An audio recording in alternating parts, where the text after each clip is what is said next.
Ladies and gentlemen, November 6, 2011, and today's dissertation is going to be about the cross of Christ and the Ark of the Covenant in relationship to the pictographs on the $1 bill.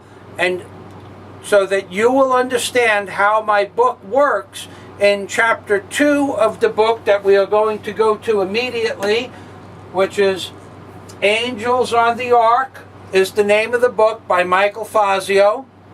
It's a 1990-page ebook. Can be downloaded in a matter of seconds over the internet. It's a secure site from PayPal. I want to thank the people that have purchased the book, and my way of saying thank you is it now comes with 5 complimentary free pictures, and any picture that you want from the book itself, which makes an even 6 pictures, 5 complimentary pictures that I have picked out, and 1 picture of your choosing from the book itself out of the 130 pictures.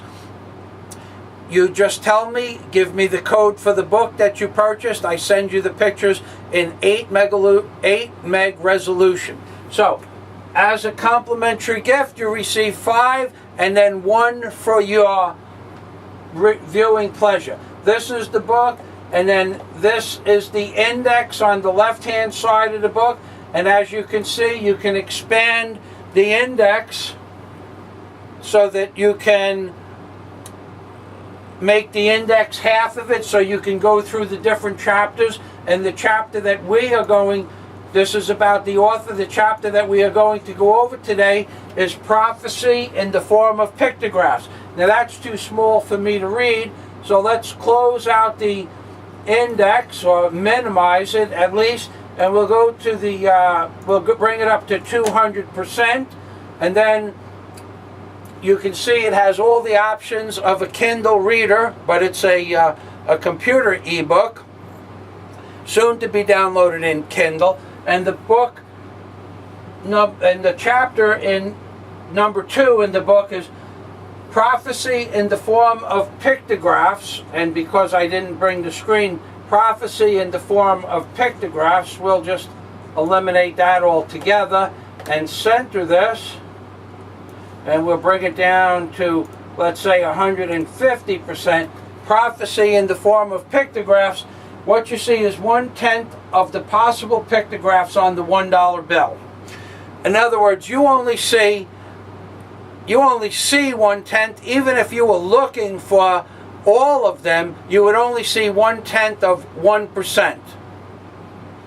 Because there are 3,300, and without my guidance, you won't find them. It doesn't matter.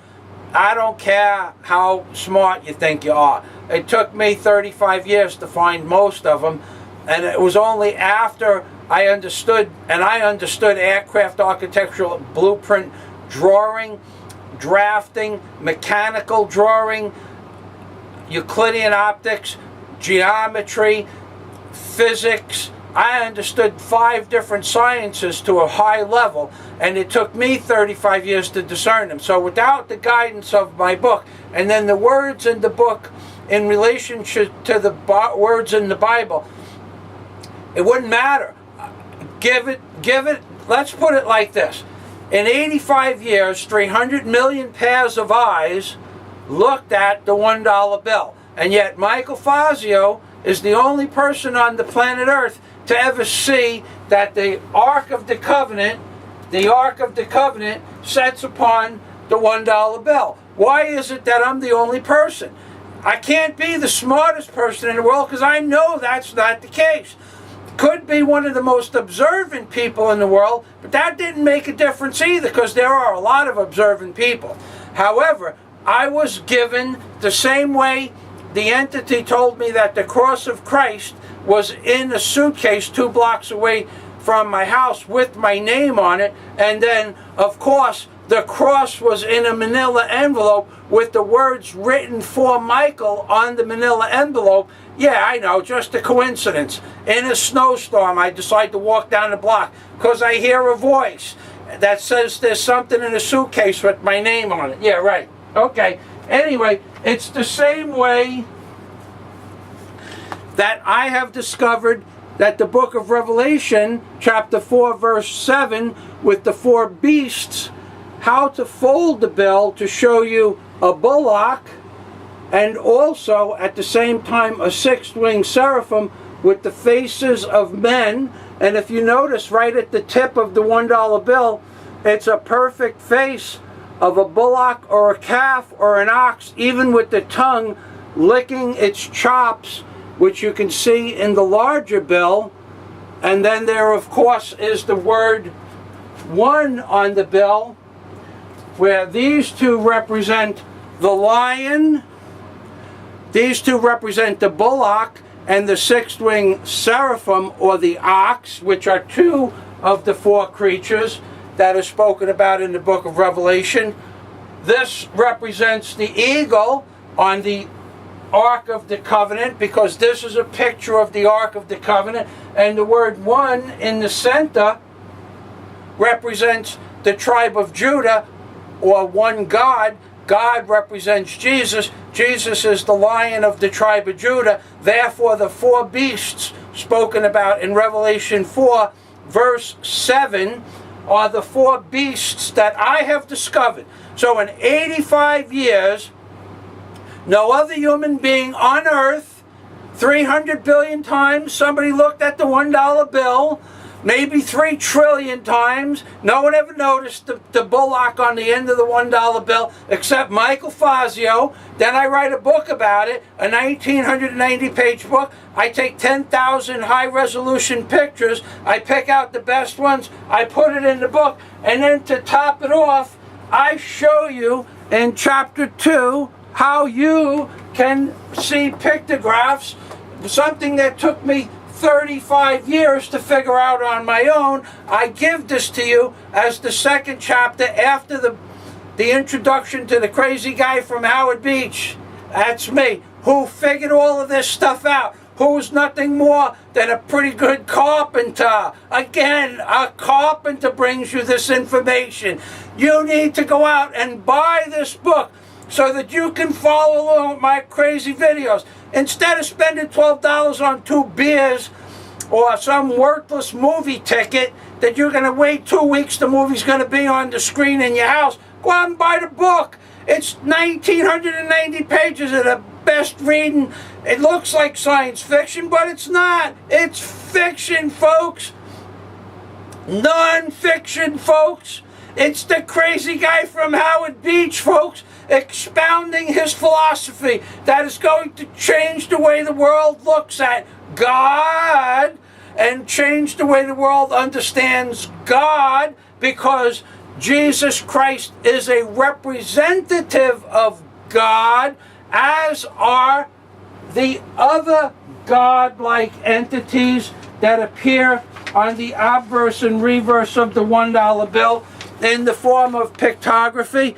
When you look at the bullock, which is the beast, and then the eyes that appear before and behind of the 6-winged seraphim, those are the Egyptian gods. When you bring the bill down to the other end, now you have faces of Mayan gods. But then when you turn this, rotate this, there are the Egyptian gods on the other end of the bill. And now we go down, and there are the Mayan gods. And of course, there is the Great Pyramid, which is another representation. The Great Pyramid, in fact, and it's in my book, folks, it's in the book. It must be true. The Great Pyramid, which you will receive as a picture, a free picture, the Great Pyramid, that also in 8 meg resolution, the Great Pyramid is the first representation of the first form of energy